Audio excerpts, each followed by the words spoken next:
This is a different kind of program. This public lecture series is an informal, open to anybody kind of activities. In fact, ನಮಗೆ ಈಗೆಲ್ಲ ಕಾರ್ಯಕ್ರಮಗಳು bilingual, ಕನ್ನಡದಲ್ಲೂ ಇರುತ್ತೆ, ಇಂಗ್ಲೀಷಲ್ಲೂ ಇರುತ್ತೆ. So ತಮಗೆ ಹೆಚ್ಚು ಕನ್ನಡ ಪ್ರಿಫರ್ ಆದರೆ ಕನ್ನಡದಲ್ಲೇ ಮಾತಾಡ್ತೀನಿ, ಏನು ತೊಂದರೆ ಇಲ್ಲ. ಬರುವ ಸ್ಪೀಕರ್ಸು ಸಹ ಸಾಧ್ಯವಾದಷ್ಟು bilingual. And today is a music program anyway, it will be of in a different sense. So ಹಾಗಾಗಿ ಯಾಕೆ ಈ ಥರದ್ದೊಂದು ಕಾರ್ಯಕ್ರಮ ನಾವು ಯೋಚನೆ ಮಾಡಿದ್ವಿ ಅಂತಂದರೆ ಅದ್ರ ಬಗ್ಗೆ ಒಂದು ಸ್ವಲ್ಪ ಹೇಳಿ ನಾನು ಮುಂದಿನ ತಮಗೆಲ್ಲ all of you may be knowing Royal Society of Sciences lecture series. In fact, it invented a lot of many things, like even Michael Faraday. The Michael road in the world, which has been converted into one way, that was because of people attending science lectures. So ಆ ಥರ ಒಂದು ಈ ಭಾಗದಲ್ಲಿ ಅಂದರೆ ಬೆಂಗಳೂರಿನ north West ಭಾಗದಲ್ಲಿ ಈ ಥರದ ಒಂದು academic activities ಹೆಚ್ಚಾಗಿರಲಿಲ್ಲ.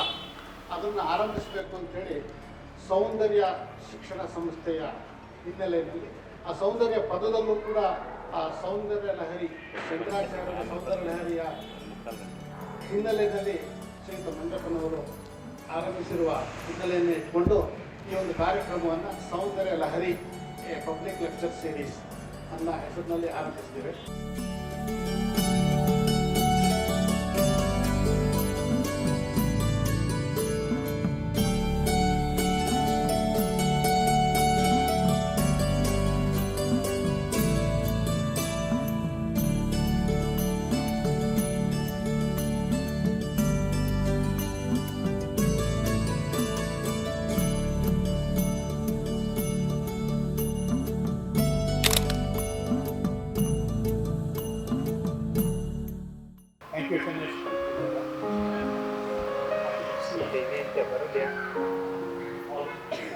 Eager faces towards the end of this long working day and long working week.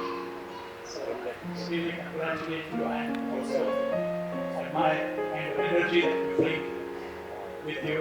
Because hopefully I will be able to meet and participation on this project. So I was trying to understand how it is that we produce musical notes from our vocal tract. Because when you have a violin or when you have a piano, you know that when you strike or place a finger and pluck or strum, there is a particular design which is the reason for that particular instrument to produce those tones. Now we have a very, very interesting, very rich instrument here. Why is it I'm not able to produce or have an idea of how to calibrate? Because when you calibrate an instrument, you know that a particular distance, number of frets will give you some particular series of frequencies, series of pitches. But when we sing, we know that we are singing low, we are singing high. But what is it that can help me to repeatedly come back to the same note? Because each time I come back to a starting note, I am lost. This is what happened to me. I'm not sure if others have experienced the same thing. But this started me on a journey. This has been several years, 10 years, more than 10 years. And I'm very happy to say that Dr. Chanesh here, who's a dear friend of mine, we started this whole project together, and he's been a constant source of encouragement in this inquiry of mine. So much of the credit, if at all I have been able to achieve anything at all, must go to Dr. Chanesh. So with these initial remarks, let me plunge into the subject of today's discussion. The topic is understanding the world through music. Now let's start with music being sound. Now sound is everywhere. I would request you to kindly close your eyes for just 30 seconds to 1 minute and pay attention to the sounds that we will be able to hear in this context. Let's do that together.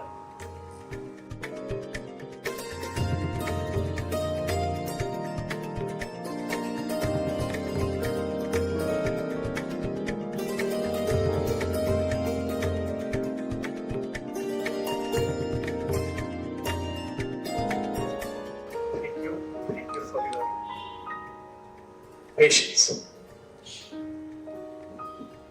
When we use our eyes, the visual field brings us a lot of information about the world. What is the nature of the information? When I can see something in front of me, which is a kind of object, but which is mediated through language. I have a name for it. That's a tree. This is a camera. And there, yonder is a building. And there are cars. And these are all various structures that my visual field brings to me. These are mediated through language. They're cultural constructs. Because if I did not have language, let's imagine we are, say, about 60, 70,000 years ago, when we were modern like we are today, except that the kind of sophistication that we have with respect to language as well as with respect to technology, we didn't have that. Imagine what this landscape would mean to someone like me, 60, 70,000 years ago. I may have some symbolic value, but not the kind of richness that this has for me today. So I have names for everything. And therefore, my world comes to me through those symbols. Because those names are all symbols. So in the same way, when I close my eyes and only pay attention to the sounds around me, can I request some volunteers to tell me what they heard in this 30 to 40 seconds that we were closing our eyes and observing silence? Can anyone tell me? Yararu helboda? Sound of the breeze. Sound of the breeze, yes sir. Some devotional song playing somewhere. Devotional songs being played from some distant loudspeaker.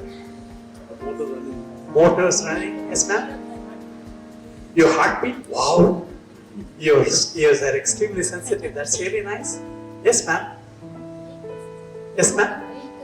Vehicles, yes, vehicles. Chirping of birds. And then, what else? Car, of course, car and sparrows. And we were all silent, so we weren't making any speech sounds.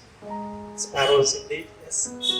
So, all these sounds, you have actually captured the categories of the sounds that we have heard just now. The first category, as the gentleman here, the sound of the breeze through the leaves. This is what you would call geophony. The sound of rain. You've heard the sound of rain falling on a tin roof, right? Pata pata pata pata pata. It's a very onomatopoeic kind of experience. Then the thunder and various other sounds that nature within quotes makes. But this is called geophony. Geo is earth, the sounds of the earth. So earth is trying to speak to us. Okay? So this is geophony. And the second was sparrows and other birds that we were able to hear. Biophony. If you heard a dog barking somewhere, that would be part of biophony. And the third category is all the sounds that human agency produces, either through speech or through emotional utterances. Suppose you were watching a game and you saw your favorite, footballer score a goal. What would you do? You would say, "Yay!" Right? Or if you're a cricket fan, if someone is hitting a sixer or whatever, you would exclaim. These are emotional utterances. So you have emotional utterances, then you have articulate speech. For example, we were able to put names to the various things that we heard. So those names and descriptions, for example, right now I'm trying to describe our soundscape, the world of sound, through language. And these descriptions are through the spoken word. And this is another part. Then you have sounds of culture. All the motorcycles and vehicular sounds. These are the products of human technology, what you can call as technophony. Under anthrophony. Anthro is the earlier name given. Anthropology is the study of human. Anthros, of course, means man. Of course, that is very gendered. It doesn't really include women. So maybe we should find a new name for it. But anthro, that's what is anthrophony. We'll just take it in the neutral sense. So anthrophony, and under anthrophony, you have sounds of culture. What are the sounds of culture? Someone said there's a music of some sort being played at a distance, right? So that is sounds of culture.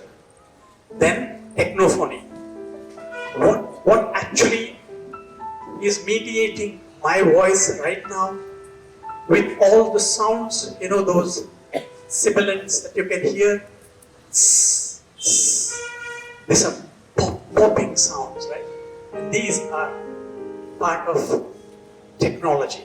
So technophony. So what we have is inanimate nature, geophony, animate nature, biophony, and all the sounds that human agency produces, anthrophony. Okay. So zooming in, first of all, these sounds, in the same way as when we see something, how do we see? We see because light is falling on an object and it is reflecting off the object and entering my retina, and my brain is converting it into a meaningful symbol, which I say it's a car or it's a tree or whatever, or an individual. Okay? So, in the same way, there's something basic to sound that is physical.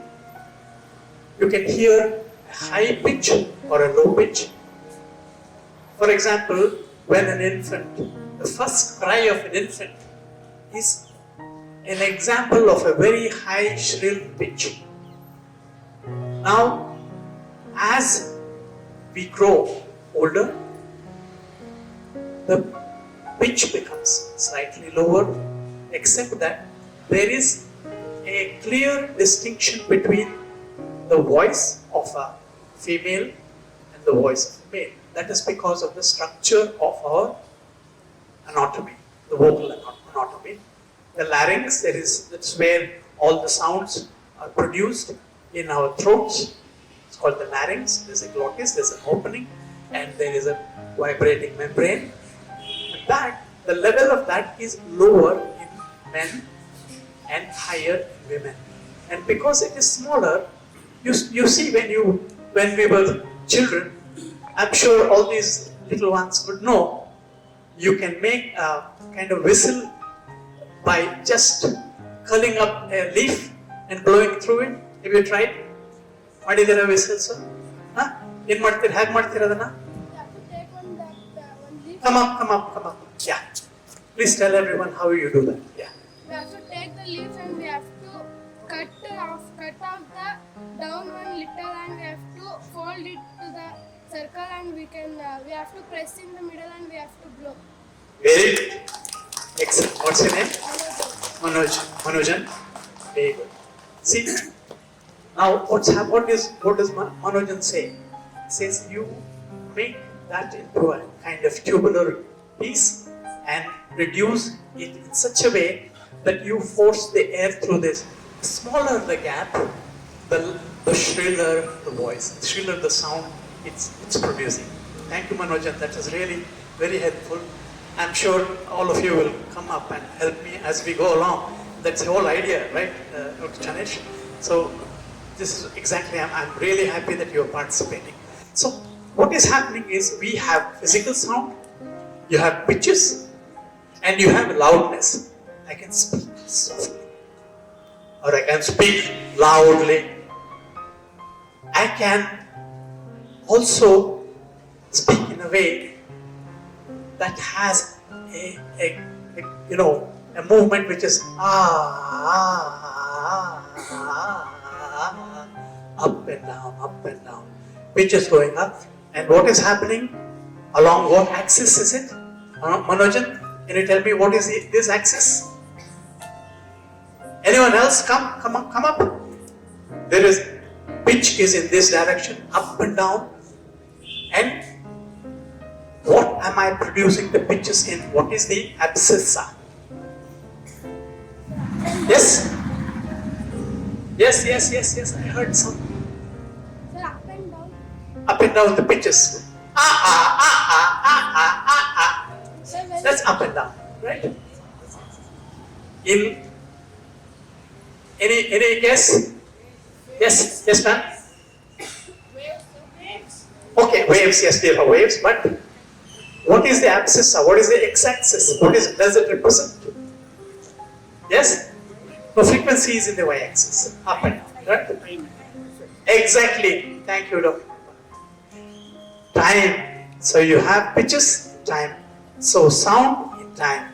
Our movement, like you know that if you're going from place A to place B and you're traveling at a particular speed, in a particular time, you have a ratio between the time taken, the speed, the distance and the time, right? You divide it and you get the speed, right?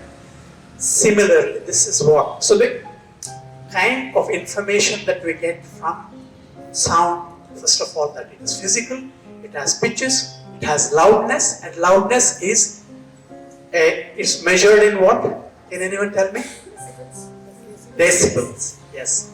We are today living in a situation, in a society where sound value, average white noise levels are extremely high. So, you might want to call it sound, starting with the P.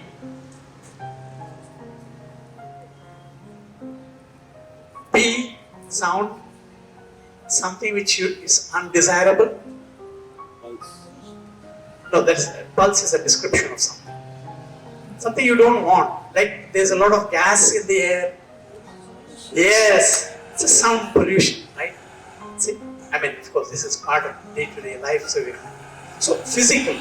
What is physical? Physical is something that you can measure.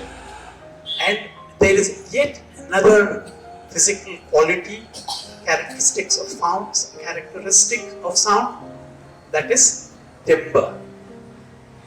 The nature of the sound produced by a material body is its timbre. Suppose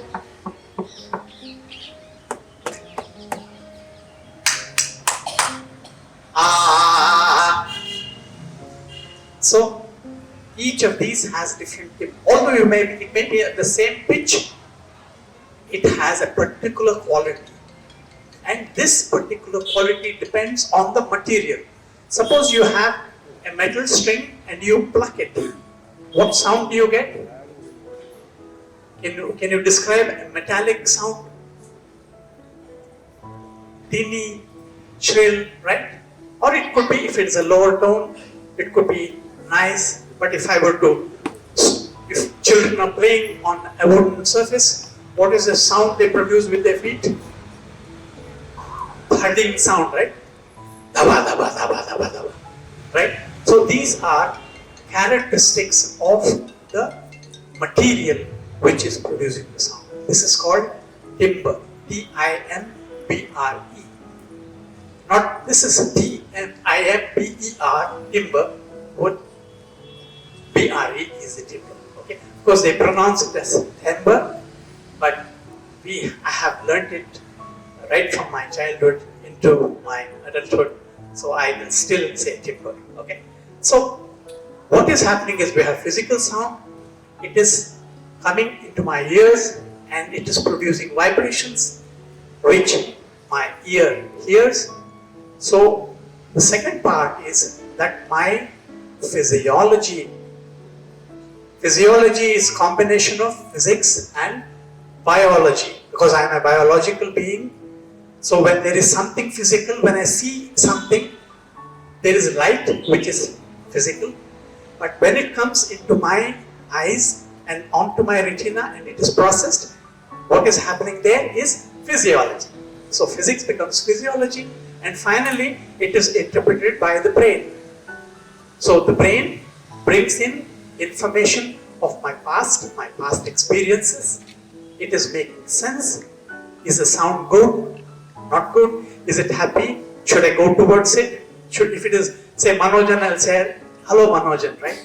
But if it is something that is scary, there's a loud noise somewhere, if there is a fire, would I go towards it? Of course, if I'm a responsible citizen, I would go and try to put it out. But if I had to run from it, I would run. So sound brings us information about the world. Either it's an opportunity, or it's a danger, or it is something that you get so used to that you are indifferent to it. So these are how things like sound and light, this is what happens to us. How we receive, process and react, because we are also reacting.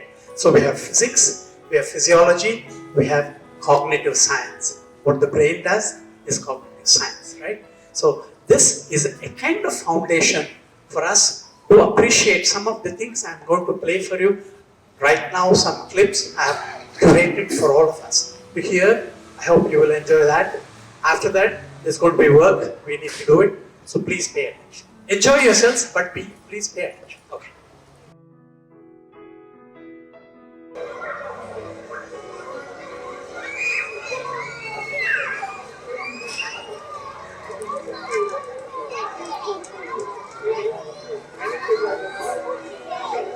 So, you would like to make any comment on this? Who is there? Yes. Some people are shouting and some people are talking. Who are these people? Are they in a classroom? Young people, older people like me? What? Children. Huh? Children. Children, yes. How do you know that these are children? Because of the first sound, I was like a child. Yeah? Still voice. Soft. Okay, soft is, what is soft? This is soft. So, is it soft? Okay, I understand. What you probably mean is that it is a tender voice, right? It's not, it doesn't have those harsh undertones and overtones that my voice perhaps has, right? So it's a different kind. Yes, any other? So where are they? Where are the children? In a playing field? Okay. Is there something else happening there? Something did you hear from? Yeah? They were taking chocolate and opening the wrappers. Yeah. Oh. Now I know what is on your mind right now. Let's see, we'll work something out later on. Come quietly by the side, right? Okay. So yeah, let's listen to more human sounds.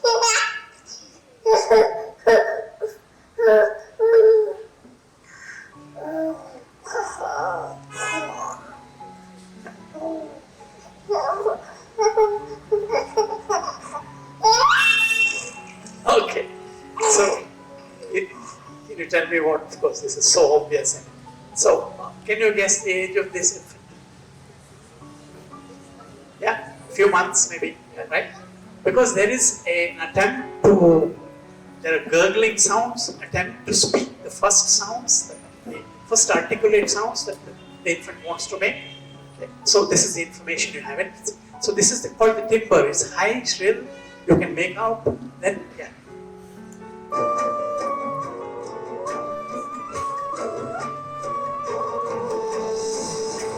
بسم الله الرحمن الرحيم بسم الله الرحمن الرحيم الحمد لله رب العالمين الحمد لله رب العالمين الرحمن الرحيم Next one. पदं देवीं वाचं अजनयन्ता देवाः तां विश्वरूपाः पशवः वदन्ति सा. Okay, what is common to these two clips? What did you find? Yes? Sort me? Prayer. Okay, it's chant. This is called heightened speech. When you have language which is used in a particular way, which has no meter, but it has a certain what you call as rising and falling tone. Ra ra ra ra ra ra. Sahana vavatu sahano bhunaktu sahaviryam karavava hai tejasvinavaditamusna ma vidvishavami om shanti.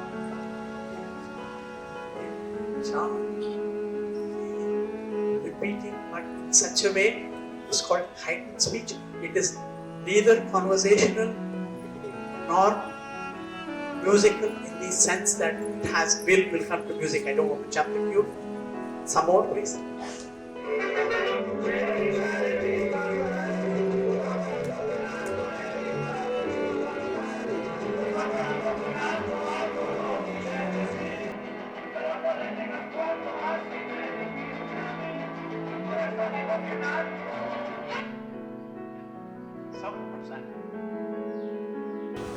What is happening there? Even without my realizing it, I was doing this, right? But I didn't see anyone else doing it. You're being very polite. I'm being the most impolite here, impolitic. Okay, now what is happening is, there is something in the human brain, physiology, that we respond not only to the sound itself, but as soon as our ear and brain see a pattern, a temporal in the sense in time pattern, our muscles begin to move. So this is neuromuscular. So motor regions of the brain are also activated. Research has shown that when there is a pattern, there is movement. That is why we are able to coordinate work, we are able to do a lot of things together. For example, have you heard this when people are trying to pull something really heavy or push something really heavy? They say, what do they say? They have a chant, not chant, something. Aisa. Aisa. Aisa. So that accent on that, Aisa means this is how, right? So when you do that, if you want to pull something, if there are 10 people pulling it, everyone knows that when you say Aisa, so everyone pulls at the same time. So maximum amount of, torque or I'm not talking this kind, force is applied. Similarly, when you are rowing a boat, row, there's a right song. Can anyone sing that? Merrily, merrily, merrily, merrily, life is but a dream. Right?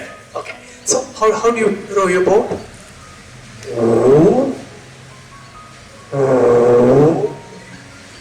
And so on. Of course, these are not very happy sounds. The rowing is much happier than this. So there is a way in which you use this to coordinate. And that happens because we have, as humans, this capacity. It's an evolutionary, endowment. A lot of other other animals don't have this.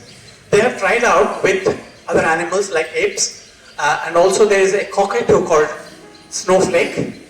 So the snowflake actually, because I'm not showing these things to you, but when there is music, it will, dance. But as soon as the music stops, it will stop. So it is not able to anticipate. For example, if the music stops, I know the rhythm, I continue, right? So there is this distinction between an animal's response to music, and a human response to music. This is just, by the way, I thought some curiosity. Let's listen to this. So this is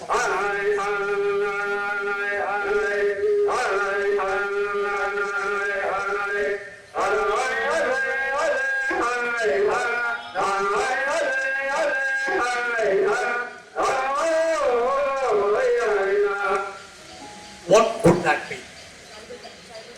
Yeah, okay. Tribal is a very general term, yes. But we discussed something earlier when we had those two.